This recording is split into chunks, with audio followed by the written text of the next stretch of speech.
All right, welcome back, ladies and gentlemen, to the Chupacabra Tutorials channel. I'm your host, Larry, and today I'm going to show you all the different things that you can do to try to make sure you have the best possible audio quality when you're talking to people on Discord.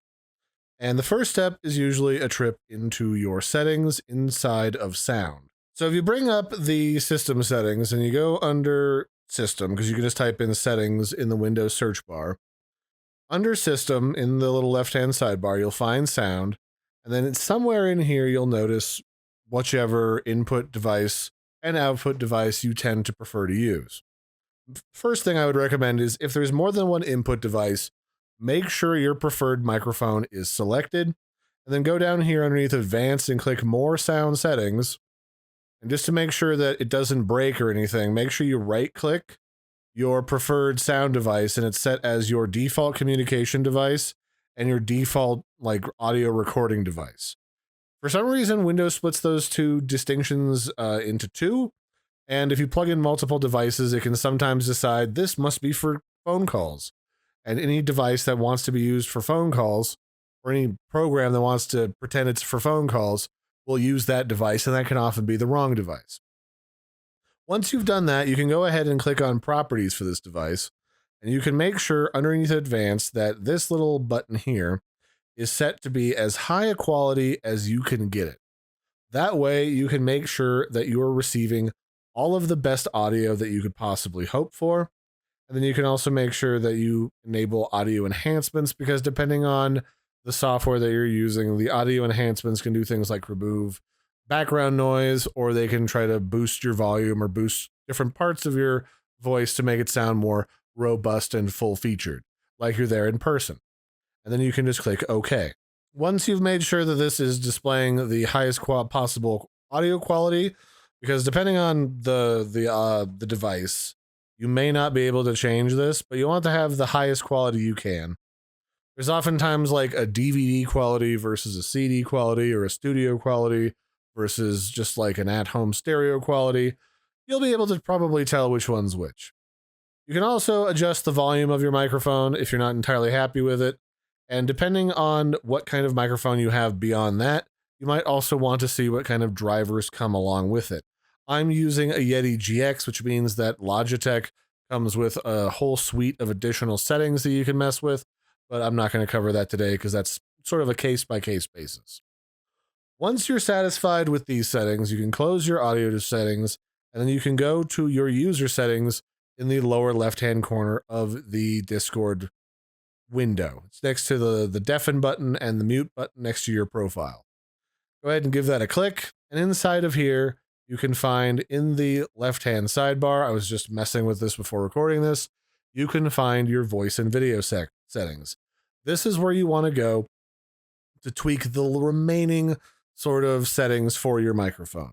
So again, make sure you have the correct input and output device selected for your microphone and your speakers.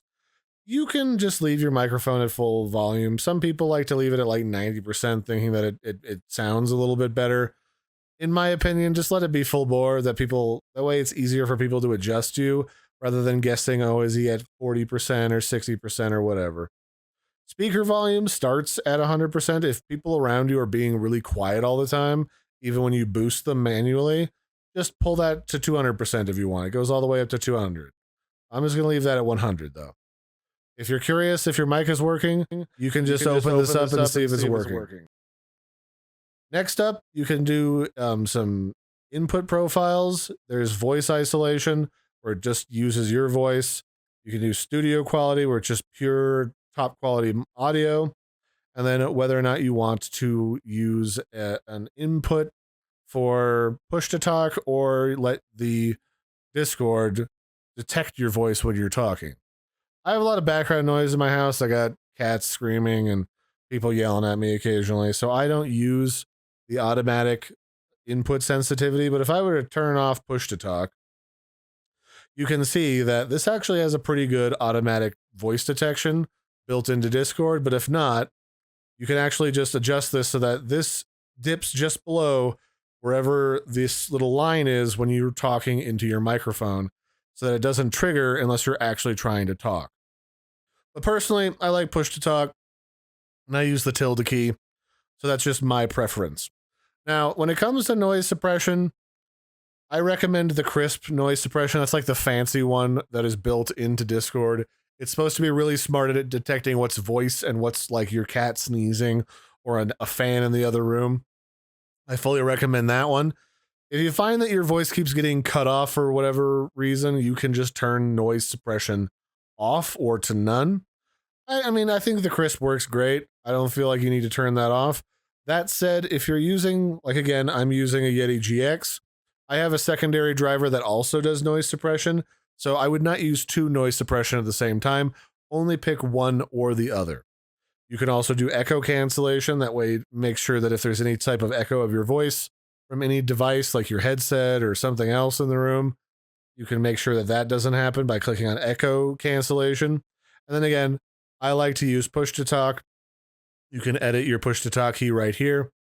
And then down here at the bottom, you can add a little bit of a delay so that if you are talking and you release your push to talk, it'll give it a couple milliseconds so that your sentences don't get cut off. And you can even bump this up a little bit to like, I don't know, 60, 58, 60 milliseconds or something like that. And that just helps you not cut off whatever you're trying to say. And then after that, there's a couple other advanced settings in here. The other things that you can do is automatic gain control. This tries to keep your microphone level consistent and not blow out people's ears or be too quiet to hear. Advanced voice activity. This tries to make sure that it's always detecting your voice properly and using hardware acceleration goodies in the background to try to detect your voice better. You can turn this off and sometimes it helps with lag, but not really. I would recommend just leaving that on unless someone like Discord gives you a specific reason to. And then you can also do things like bypass system audio input processing. This allows you to just skip additional steps from your computer, and then it'll try to just take your raw audio before your computer tries to do stuff to it to either make it louder or quieter or do other stuff. This doesn't really stop my own audio drivers, but that can sometimes help if you're having weird audio problems to turn this off. No audio detection warning. I love this one. If something's wrong with your microphone and you're trying to talk and like it's clear that you're trying to talk, either you're pressing a push to talk or you're like in an audio channel, it'll be like, hey, I know you got something plugged in, but I don't hear anything. You might want to check that, bud. And then I turn off the switch voice channel warning because I'm pretty aware of when I'm in a different voice channel and I don't want extra sounds when I'm working and recording stuff. But you can turn this on so that it'll warn you, hey, someone moved you into a different voice channel or you accidentally did yourself. And then down here, you can do global attenuation. This will make it so that other applications on your computer get muted a little bit when you're talking or someone else is talking to help you hear them clearly. And you can set it up so it's just when you speak or when others speak. And then you can also turn on quality of service, which hints to your router that packets from your Discord or the messages being sent from your Discord should be more important. Although this can kind of break certain internet providers, so I leave this off just in case.